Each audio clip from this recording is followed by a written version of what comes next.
Why semiconductors? Why it's so important? It's very obvious that all advanced technologies from machine learning to missile systems, from autonomous vehicles to armed drones requires cutting-edge chips, no doubt. But for me, what's important is, as a person, as a chip designer working closely with the semiconductor industry, what's important for me is, have you been innovative? It's like using RISC for everything. You want to build CPU, GPU, or any kind of processor, you can think of using one ISC. So it's going to be like industry standard open ISC. RISC-V instructions are stored as little Indian parcels, always. But you can also deal with all kinds of memories, little Indian or big Indian. It supports both. For that, you need options like machine ISC. So as I mentioned, it's time for you to think about big things like designing M-series chips. So don't be too happy with what you are doing currently. In case you are working as part of the industry, you are very busy with writing test cases, you are very busy with coverage closure, and that makes you so happy, but still you need to look at what I am going to do in the future. 37th International Conference on VLSI Design and 23rd International Conference on Embedded Systems, VLSI-D 2024. Today is the 4th day and we have 4 keynote talks in this session. Each keynote talk will be of 25 minutes duration and there will be no question answer session. But of course, you can catch them in the foyers and during the conference. So starting with keynote 8 or the first keynote of today, we have with us Mr. R Sivakumar, the founder and CEO of Maven Silicon. He will be talking on charting the AI-powered transformation in the semiconductor industry. Sivakumar PR is the founder and CEO of Maven Silicon. He is responsible for the company's vision, overall strategy, business and technology. He is also the founder and CEO of ASIC Design Technologies. Sivakumar is a seasoned engineering professional who has worked in various fields, including electrical engineering, academia, and semiconductors for over 25 years. In the semiconductor industry, he has worked as a verification consultant for the top EDA companies Cadence, Siemens EDA, and Synopsys, and helped various ASIC and FPGA design houses deploy and use various verification methodologies effectively, resulting in successful tape-out of IPs, chips, and SoCs. He now specializes in offering verification IPs and consulting services and EDA flow development, and has delivered corporate training courses for the top EDA and VLSI global MNCs. He is also the author of Maven Silicon's online VLSI courses and blogger for Design and Reuse, SemiWiki, and RISC-V blogs. Sivakumar is the recipient of the Outstanding Technical Achievement Award from Cadence Design Systems, and Silicon India magazine recognized him under the Top 10 Most Promising CEOs in India 2023. He holds a degree in Electrical and Electronics Engineering from Madurai Kamraj University. So may I request sir to please address the gathering? Good morning, everyone. As we are witnessing the success of this 37th International VLSI Design Conference today, I am super excited to take you through the transformative journey of AI-driven semiconductor industry. Let's explore how we approach chip design and do everything differently using AI. All right? About Maven Silicon, my entrepreneurial journey has also been exciting working with the next generation of chip designers like you and witnessing the evolution of VLSI design technology. At Maven Silicon, we have been upskilling new college graduates, experienced engineers for more than 15 years as a top-class VLSI training services company in India. Now, we have emerged as a center of excellence in VLSI for both academia and industry. We deployed more than 5,000 engineers in the global semiconductor industry. We work closely with more than 250 industry partners, and we have more than 100 employees working with us. We also offer corporate VLSI training services for the multinational companies, startups, tier 2 companies. As an ARM-approved training partner, we upskill the experienced engineers on various ARM technologies. Look at here. We also train the experienced engineers on RISC-V as their global training partner. We offer various kinds of courses for the new college graduates. If any company hires the engineers, army of engineers for their chip design, we are there to upskill their new college graduates. And we also provide various kinds of training courses for the experienced engineers. Please take a look. We have different kinds of business models. We provide online learning subscriptions for the tier 1 MNCs, people who want to hire army of engineers like 100 plus, 200 plus, or 500 plus. At Maven Silicon, we introduced this unique business model for the tier 1 MNCs. No one has done this kind of business. No one has done this kind of VLSI training at this scale globally. We also provide various kinds of offline and blended VLSI courses for the experienced engineers. This is how I plan my keynote today. I will take you through the history of semiconductor industry. What's our history? You should know. If you really want to be part of the semiconductor industry, you should know what happened in the past so that you can understand what really worked for us, what didn't work for us. Also, you can look at what will really be important for our country. What should be our priority? So, it's good to know the history. Then, we will explore AI-driven semiconductor industry. How we do everything differently using AI for chip design. And then, I'm going to talk about two major transformations that we are witnessing today. One is actually about using RISC processor for everything. RISC processor for everything. What I mean is from smartphone to desktops to cloud servers. We are looking at how to use RISC processor. The other thing is how we use AI extensively in the EDA, electronic design automation. These two major transformations I'm going to talk about.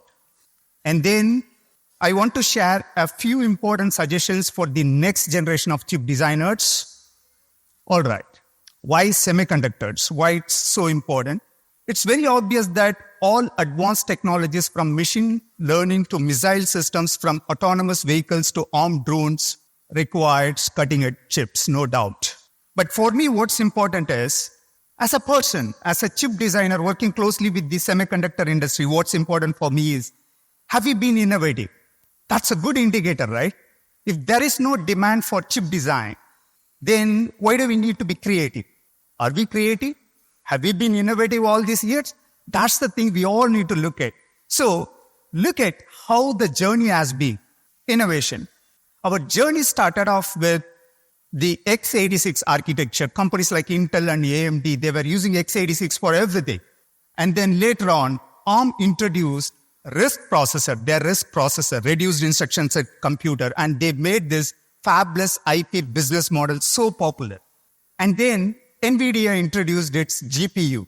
And then Qualcomm contributed so much for the growth of communication technologies. And today we are talking about a RISC-V Open ISA.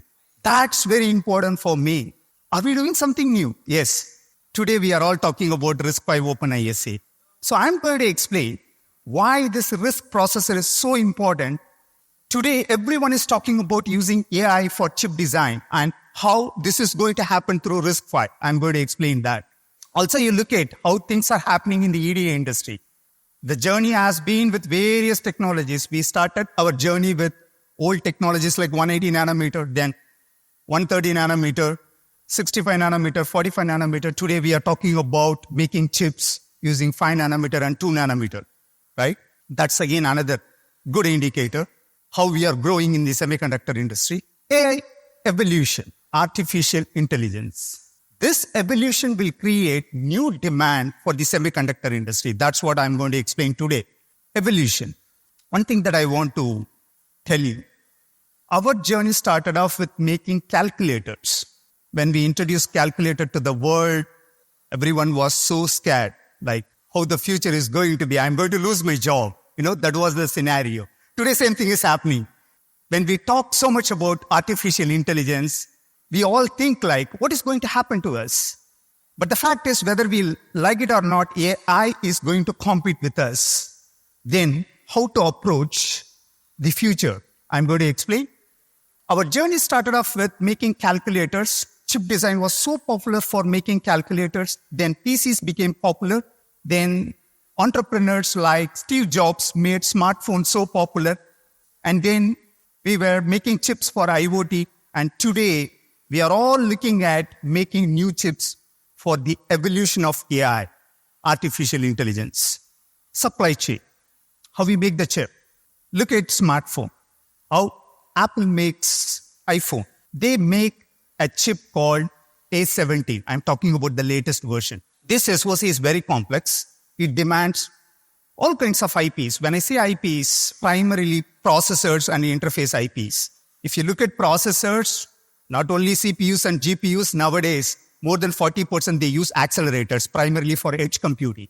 So the SoC is very complex.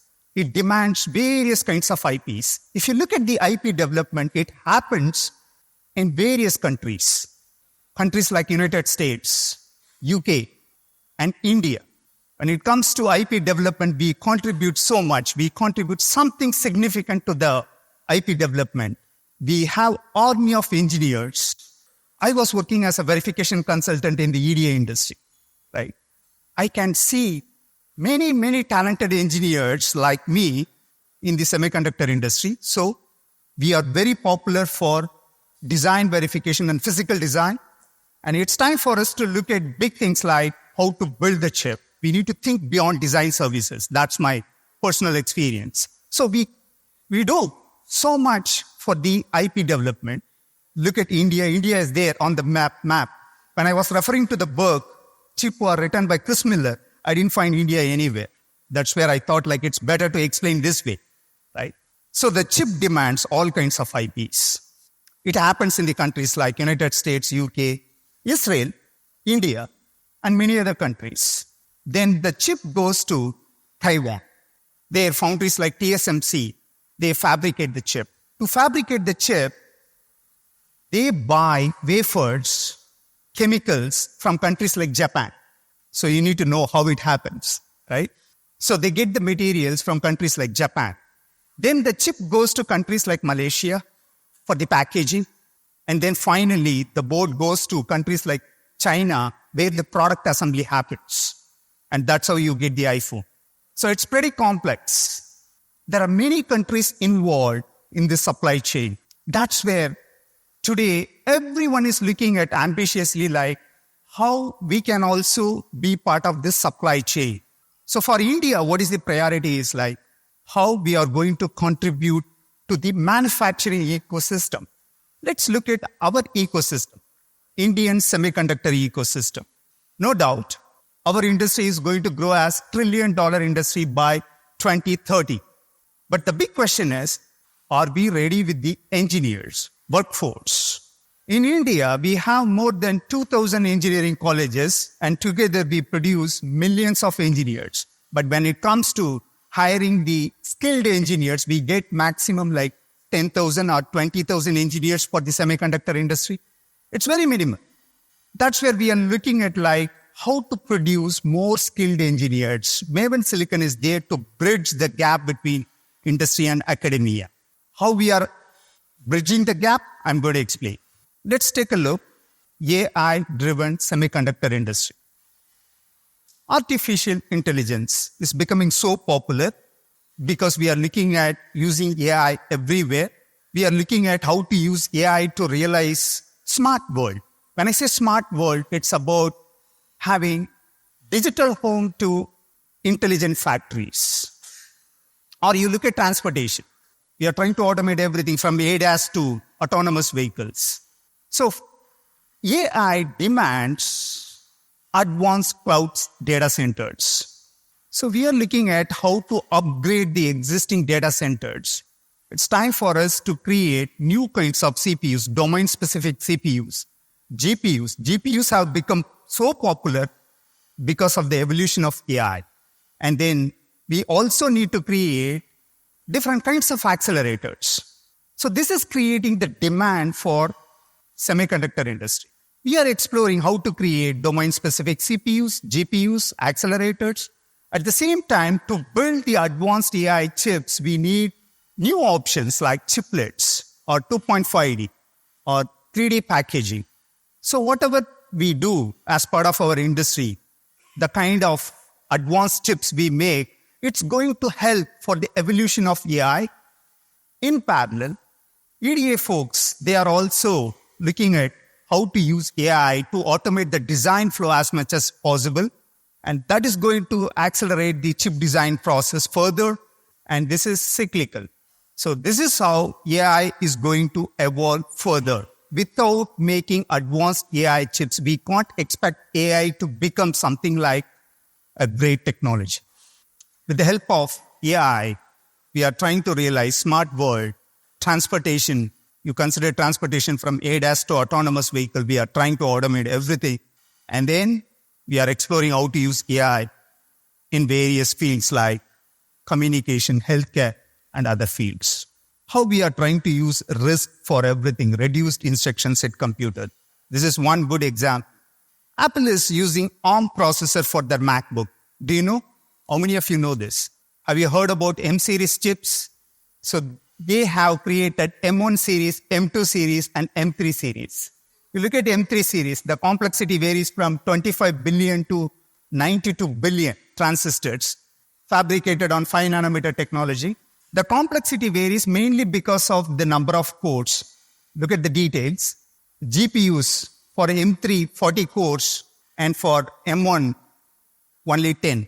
That's how the complexity varies, right? It depends on like how many GPUs they use, how many CPUs they use. But the important thing is they use RISC processor.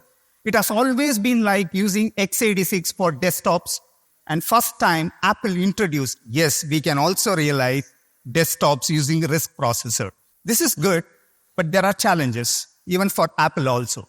To realize this kind of complex chip, they have to use all kinds of processors.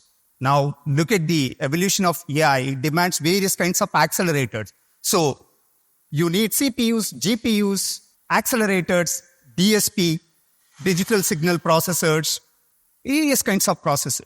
And most of the processors are proprietary IPs, or I would say like they are based on proprietary ISAs, instruction set architecture. So here the challenge is they have to deal with multiple vendors. So each processor is based on a particular ISA, and each processor comes along with an unique stack. So there will be like different kinds of softwares, different kinds of ISAs. That's where RISC-V is offering something like open ISA. Look at here. So it's like using RISC for everything. You want to build CPU, GPU, or any kind of processor, you can think of using one ISA. So it's going to be like industry standard open ISA. You can use this ISA for everything. So that's something like how we use UVM, Universal Verification Methodology, for our verification. You don't really need to deal with multiple proprietary methodology. Just one language, system Verilog, one methodology, and you can do your verification efficiently. There is so much demand for RISC-V. It's a simple architecture, load store architecture. Base ISA has only 40 instructions.